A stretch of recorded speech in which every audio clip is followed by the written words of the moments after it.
Hello friends, and welcome to the Hanged Man in the Moon. If this is your first time here, welcome. Thank you for coming. I'm pleased to meet you.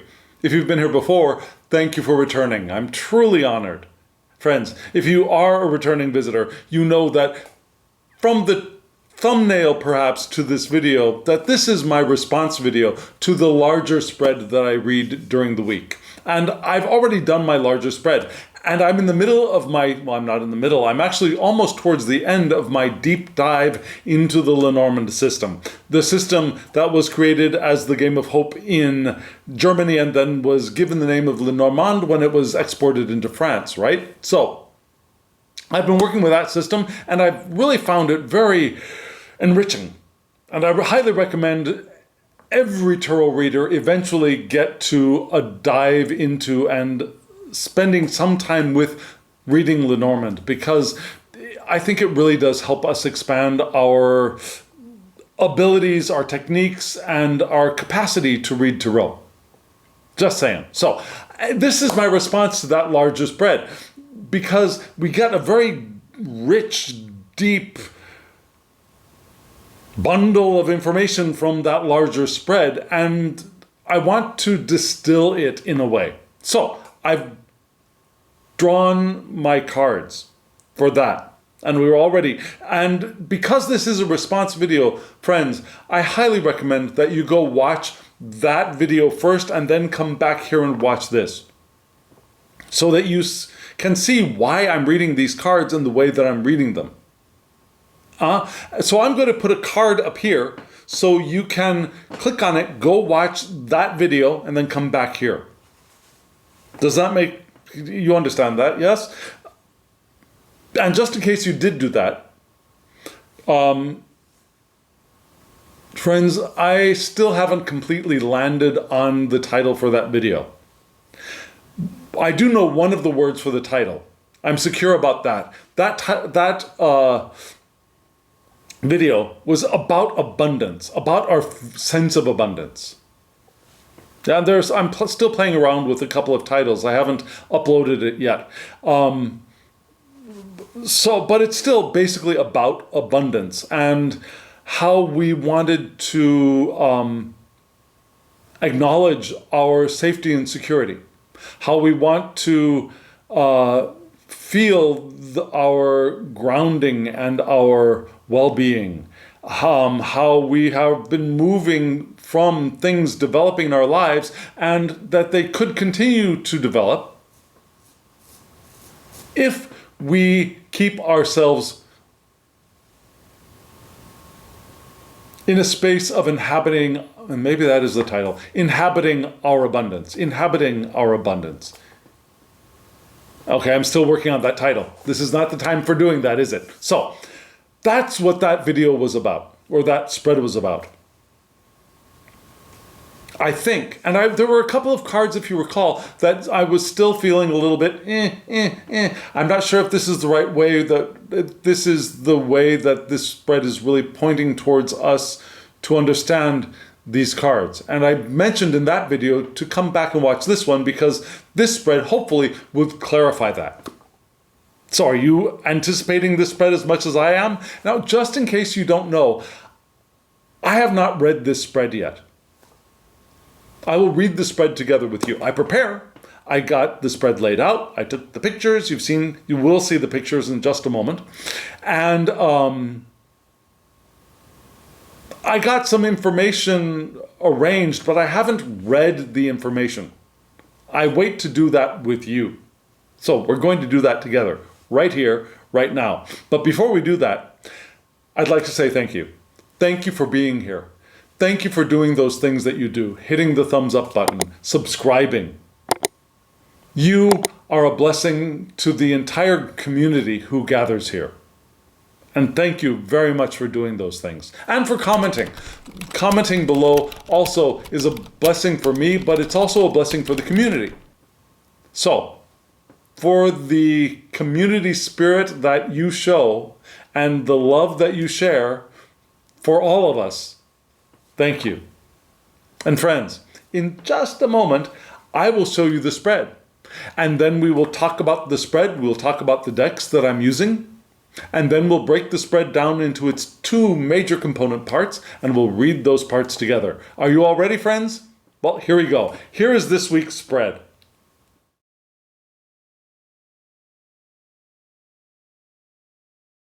Friends, if you were here last week, you recognize these decks, right? Just in case you are new here, let me tell you that the three cards you saw at the top of the spread are from a very, very popular, well-known, and in the past, desperately sought after tarot deck called the Tildwick Tarot. Now, why is it that it was desperately sought after? Is because it went through a couple of reprintings, finally, and actually they're in the midst of selling a 10th anniversary reprint of the deck right now. There will be a link in the description box below if you want to go get that. I ordered it. I also ordered another of their decks that I had been eyeing for a while, and so they're selling them as a little bundle at a little bit of a discount, so I decided to get both of them. Anyways, this is the Tildwick Tarot that you saw above, and it's a lovely, challenging, I believe, tarot to read. Challenging primarily because it's a little difficult to read the titles, and the entire deck is, in a sense, architectural. We don't get the same kinds of really strong images like we'd get from a smith-waite deck, or even from a Thoth deck or a Tarot de Marseille deck. It's a little hard to see what some of these cards are, especially because, like I said, the titles are a little bit difficult to see. It's actually easier for me to read the titles from the photograph than in person, because that just heightened contrast makes the titles easier to read. But still, I love this deck. It's a lovely, lovely deck. Actually 6 cards you saw below, did you notice that they are 6 cards? So there are 3 cards on the bottom, and then there were 3 cards laid on over the tops of those. These are from an oracle called The Mystic Augur and Sage by Kelly Burton. And there will be a link in the description box below for this. And I've chosen to read this deck in a very specific way. There are 3 cards in that deck, each for the Mystic, the Augur, and the Sage. So I use those 3 cards as spread placeholders. Yeah, so I place the Mystic on the left, then the Augur, then the Sage, and then I shuffle the deck, and I find out what information lies in the Mystic, what information lies in the Augur, what lies in the Sage. Kind of like you might want to think of reading houses for Lenormand. No, it's different. It is different, but still. Anyways, so that's how I do it. And so if you really want to see how that works, stay tuned, because what I'm going to do... do I want to say anything else? Oh, okay. One more thing about this spread. So the tarot cards are read in a very standard situation, obstacle, not obstacle, challenge, situation, challenge, advice. So the challenge could be an obstacle, or it can be something we're reaching for, something we're trying to attain. And then the advice, yeah? The 3 oracle cards below, so the Mystic is below the situation, and that will help modify the information that we get for the situation card. Yeah, the Augur card is below the challenge, and it will give us information about the challenge. Yeah, and the Sage is below the advice, and that will give us information about the advice. Does that make sense? I hope so. If it does not, let me know in the comments below. I'll figure out a better way to explain that. But so we're all ready to go. I'm ready. Are you ready? Let me show you the 3 tarot cards once more. Look carefully at what you're seeing, and then we'll read them together. Oh, I'll also put the tarot cards up here in the corner so you can see them as we talk about them. Okay, so first, let me show you the 3 cards from the spread together right now.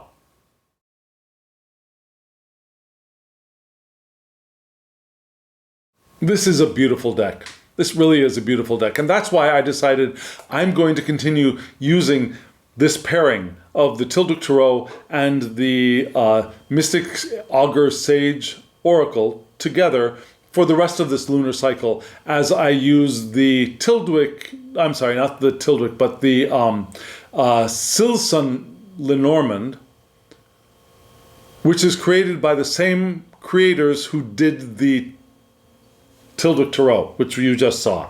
Yeah? So I decided to do this as a grand pairing for the rest of this lunar cycle.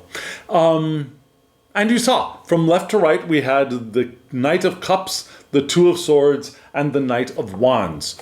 Two knights, swords in the center. We had three elements, yeah? Fire, air, and water. The only thing we're missing is the grounding of the earth, but still, I mean, it's something to keep in the back of our minds, but still, I only pulled three cards, and one was going to have to be left out anyways, so it's not like, oh no, we're really missing this one element, but it's something to keep in mind, that maybe some grounding could be called for.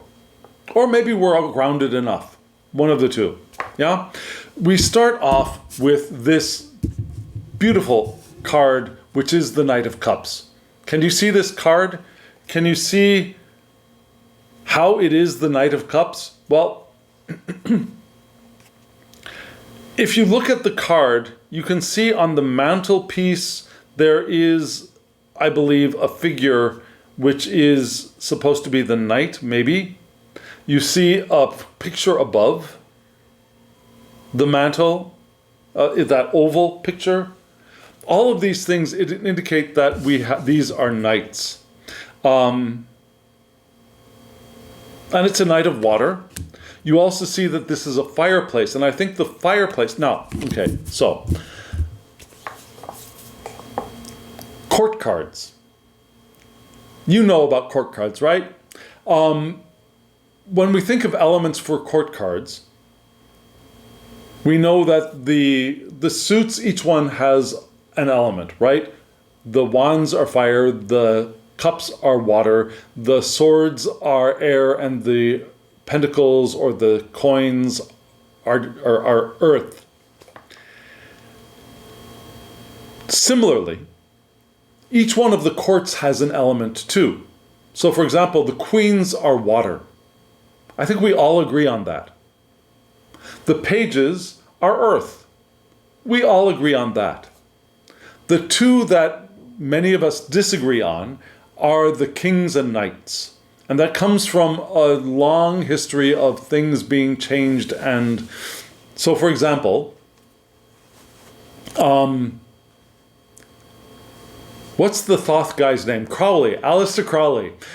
He decided that instead of knights and pages, knights and kings, he was going to have knights and princes, and then a princess instead of the page. So the knight and the queen are a pair, and they give birth to a prince who marries the princess, who eventually grows up, and those two become the knight and queen, and they have a child who is a prince, and the prince marries a princess, and then that's the idea of the cycle. And so, for him, the knight was fire, and the prince was air. Because the knight and the queen are the couple, and the prince is the son, to me, that means when we transfer into the system where it's knight, queen, when we transfer into the system which is king, queen, knight, page, the couple is the king and the queen, not the queen and the knight. So the king and the queen are fire and water, which are a pair. And they are the alchemical pair, right? Which gives forth to air, which then together gives birth to earth.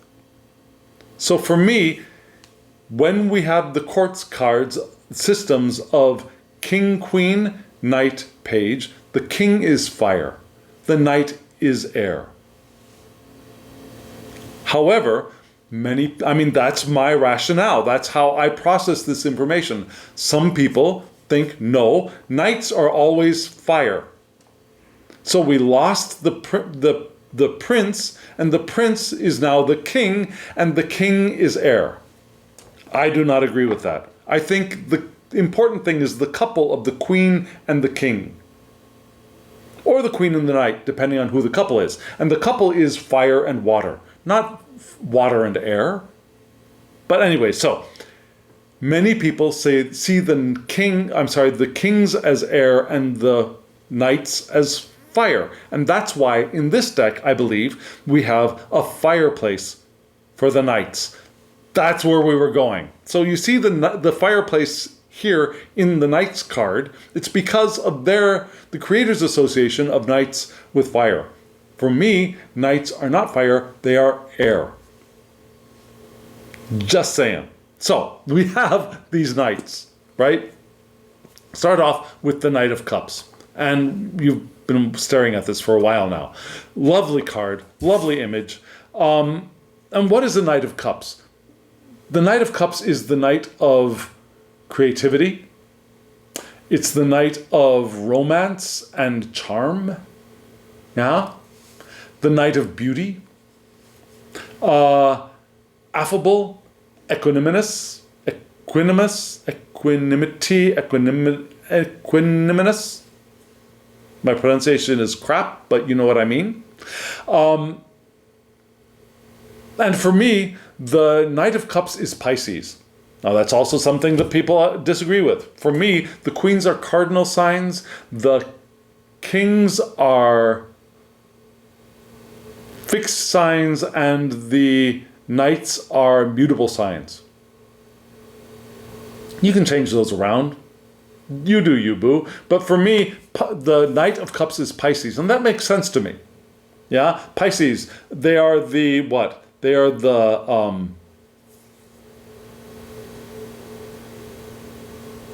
they're peaceful, right?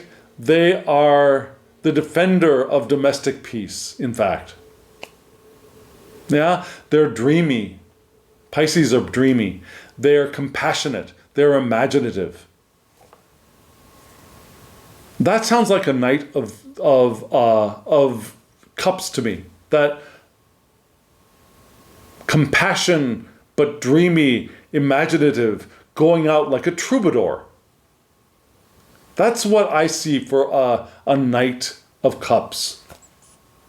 Now, they do the healing work as well, the Knights of Cups. So that feels very Piscean to me.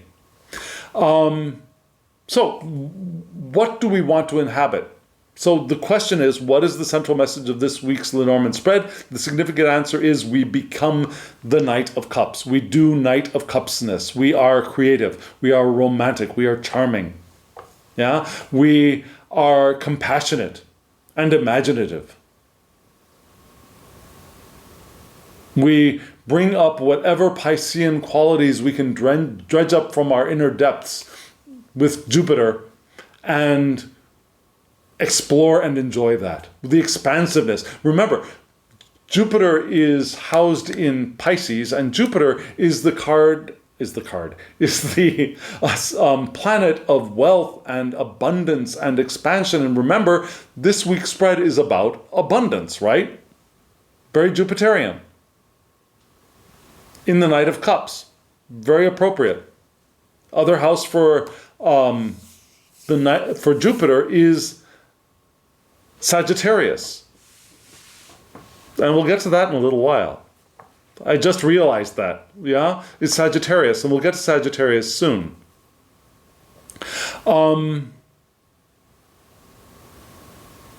Yeah, so mutable water. So what is our challenge? Our challenge is here in the Two of Swords, the Two of Swords, which is what? It's a difficult choice, right? And you see this cage and you see the bird. And remember, this week's Lenormand spread was about, we had at the very, very top of the spread was the house card, right? And you see this challenge being the house of the bird, right? The bird cage or the bird house. Which is it? And you see the bird outside, a beautiful dove. So what does the bird do? And it looks, I don't know if you can see, but I think the cage is open. Maybe. So what does the bird do? Does the bird go in and live in the cage, potentially getting trapped, or does the bird stay out and stay free, but they're safer inside, but they could be outside? So what do we do? That's this difficult choice, the weighing up options, the impasse, the maybe a catch-22. Negatively, it's damned if you do, damned if you don't. Positively, we got these two options. Both of them have good stuff that are relative to them. If I'm in the cage, I get food every day. I'm safe. If I'm out, I have to get my food for myself, but I'm free. Which is better? For the bird. Not for you, not for me. Not for you, not for me, but the bird. And astrologically, when we look at the Two of Swords, for me, that is Saturn in Libra. Yes, Saturn in Libra. Yeah, which gives us the second decan of Libra. Right? So Libra has, now, if you know, okay, many things to say here. One is, personally, I do not prefer the Golden Dawn astrological attributions. I like to read tarot with the traditional decans of triplicities, which means that each one of the decan, each one of the houses, each one of the signs has 3 decans of 10 degrees. 1 decan for each card. And so the decans within Libra would have the planets for the 3 air signs, which would be Libra being cardinal, right? Cardinal, which would be Venus, and then fixed would be Aquarius, which would be Saturn, and then mutable would be Gemini, which is Mercury. So the 3 decans of Libra would have Venus, Saturn, and Mercury. So we're in the second decan, which means that we have Saturn in Libra, which is what? We have a practical person, right? One who's attentive and fair, but also practical, does the stuff.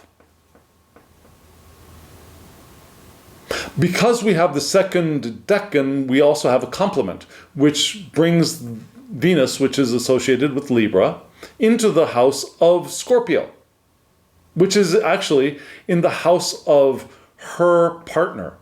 Now, the planet associated with Scorpio is Mars. So Venus is in the house of her partner Mars. So what happens? She gets emotionally intense. Yeah, there's a desire for deep emotional connection, just like Scorpios, I should say, not scorpions, like that deep emotional connection.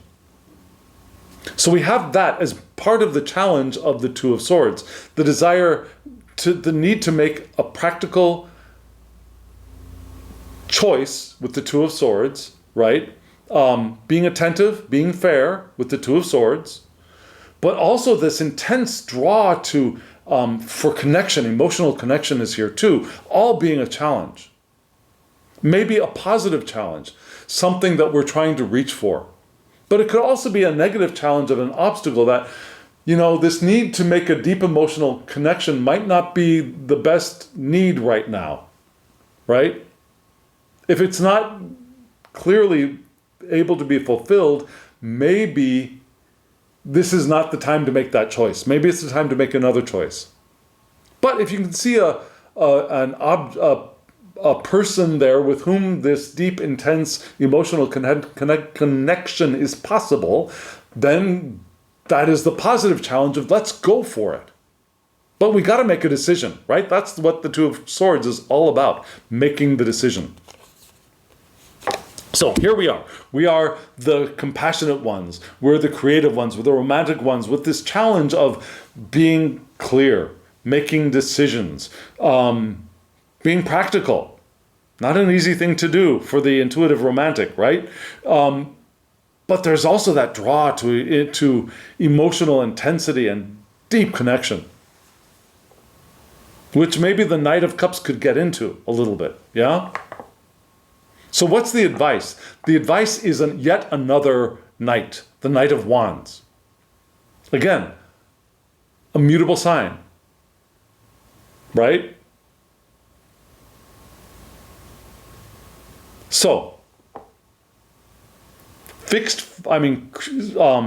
okay, let me run through the fires, yeah? Cardinal fire is Aries. Fixed fire is Leo. I'm a Leo. Mutable fire is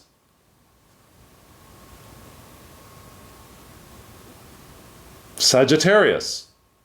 The house of Sagittarius is, Sagittarius is the house of, or the domicile, I should say, of Jupiter. So Jupiter has moved from what? From Pisces back into Sagittarius. Right? That's our advice. So we're still here in our abundance, right? So the advice is the abundance of what? The abundance of, with passion, of Sagittarius, the playfulness, the fun of Sagittarius, right? The excitement and the embarking on quests of Sagittarius.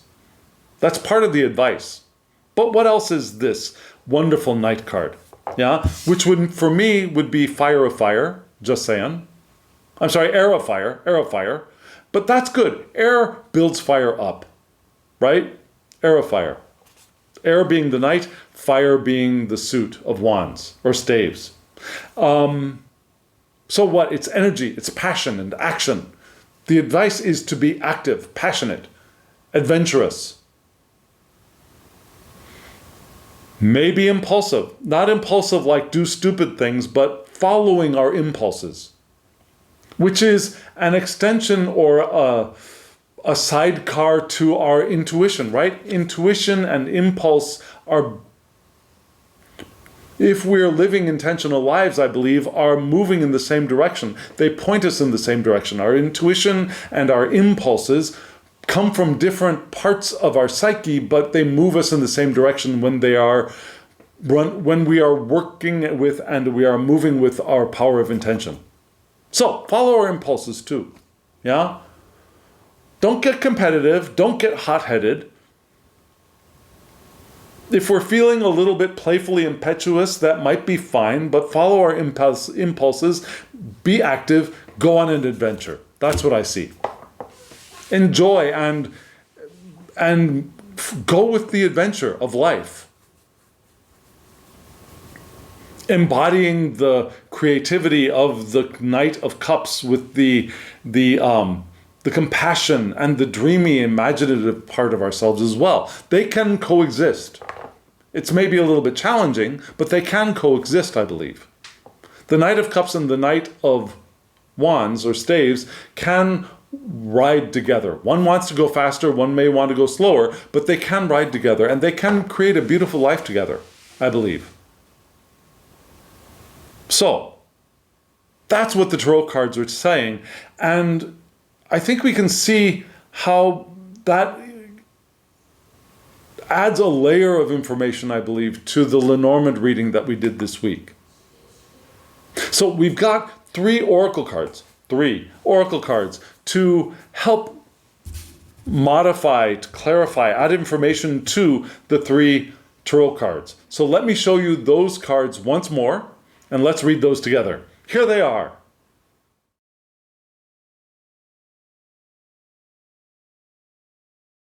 Friends, here we are. You saw, from left to right, we had, in the place of the mystic, the web we weave was the title of the card. Yeah? In the place of the augur, we had the four directions, and that's under the challenge. And then under the advice for the sage, we had the perfection of process. Those are the three cards. Yeah, the web we weave, the four directions, and the perfection of promise. Beautiful cards and beautiful deck, I think. So, the mystic. What is the mystic card? The house, you might say. I might just start saying that, yeah? The house of the mystic, which is under our significator. What is the mystic? The mystic engages in magic. Yeah? They go after actions and strengthen our capacity to influence outcomes. Yeah, they alter their actions, actually. They alter their actions and strengthen their capacity to influence outcomes. They do what they need to do to get what they want to have happen, right? And the card covering that, which was under the significator of the Knight of Cups, was the web we weave. Now, the web we weave. What is this card? It's a beautiful card. I hope spiders don't freak you out. There's a wonderful spider deck coming out from 3 Trees Tarot, by the way, which I'm really excited about getting sometime when, yeah. Anyways, so this card I think it's beautiful. We see this lovely yellowish green and red-headed spider on probably her web. And we see at the bottom what looks like a tarantula, but it's a silhouette of a tarantula. It's not a fully formed tarantula. Maybe even it looks like the shadow of the spider on the web cast makes her look like a tarantula shadow, maybe. I don't really completely get the art for this image, but we also see things that have been caught in the web, right? So the web we weave asks us to take a closer look at our situation. Yeah? If we pause, we can see the pattern in the chaos around us. Because it is the web that we've woven that we reside in. And is that web a trap? Or is it a survival mechanism? And remember, the house card was prominent in the Lenormand Spread. So is our house, is our safe space, is that place where we're secure a trap, or is it a way for us to survive? Or is it a symbol of non-linear journey? And I think there were possibilities for all three of those within the Lenormand Spread, right? We had the movement from the child to the stork transformation, right? We had that journey card last week. So there is that idea that we're moving forward. It's not, we've had that idea that we're moving forward, we're transforming into something good. It may not be transforming as we expected, and the path is not as linear as we had hoped it would be. We've had that idea running through a few spreads coming to this week's spread. So it could be that. It could be that the path forward has not been linear. Sure. But we want to take a really good look. So as the Knight of Cups, we want to survey the action we want to take to get the outcomes that we want. In addition to our compassionate nature, our dreamy qualities, our creativity, our romance, we also want to be observant, take a look around, which reminds me of that Tower card from the spread, from the Lenormand Spread. That maybe, yes, maybe we do want to go up to the top of our tower to get a good sense of where it is, what have we constructed around ourselves? Is it a trap? Is it a survival mechanism? Is the trap something that's trapping us, or is it catching our resources and our abundance? What's going on? We want to know. So that is the situation. That is our significant answer. Do all the compassion, do all the romance, do all the creativity, and get a really good sense of where we are and what we're doing and what we have constructed around ourselves. And allow the path forward to not be linear, I think. Now, this next card is the card that was on top of the augur. And what is the augur? The augur looks for signs. The augur develops intuition and observations to understand the challenges that they face. So this is a perfect card under the challenge card, right? We want to understand the challenges, in other words, obstacles that we face, and also the challenges as in the things we want to attain and the things we are reaching for. We want to understand both of them, right? So we want to understand the challenges, both the positive and the negative. And so the card we had under the augur card was this card, the Four Directions. What is this card telling us? This card tells us to observe how the sun and the natural elements change throughout the day and give thanks for that. We want to observe how things develop around us and be grateful for the development and the cycles that we engage in. That's one thing. Now there's another thing that was actual advice from the author of this deck in relationship to this card, which I will read to you right now. The advice is this. It's an action. It's a ritual. Face the east and invoke the element of air, new beginnings, and communication. Face the south and invoke the element of fire, transformation, and energy. Face the west and invoke the element of water, emotions, and intuition. And then face north and invoke the element of earth, stability, grounding. So we want to do all of that. We want to maybe do some ritual as part of our challenge to making difficult choices, being practical. That desire for emotional intensity with the Two of Swords. Deep connection.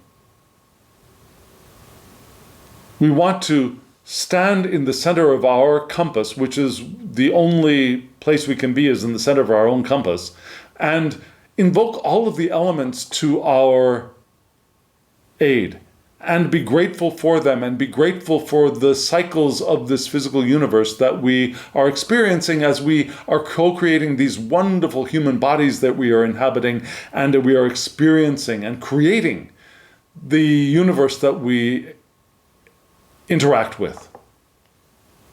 Because we do all of those things, right? We want to be grateful for being able to do all of that. So that is the challenge, right? To be able to weigh the choices, make the decisions, be practical, attentive, fair, feel for that deep emotional connection maybe, and acknowledge where we are. Because we just came out of the situation of wanting to look around and see what we've constructed around ourselves. Well, then invoke all of the elements and be grateful for all of that. That is the challenge.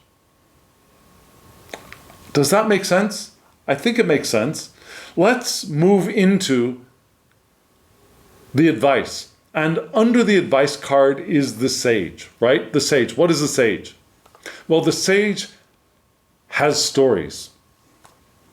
The sage has secrets. Now, the advice is to be the sage, right? The advice is to have our stories, have our secrets too.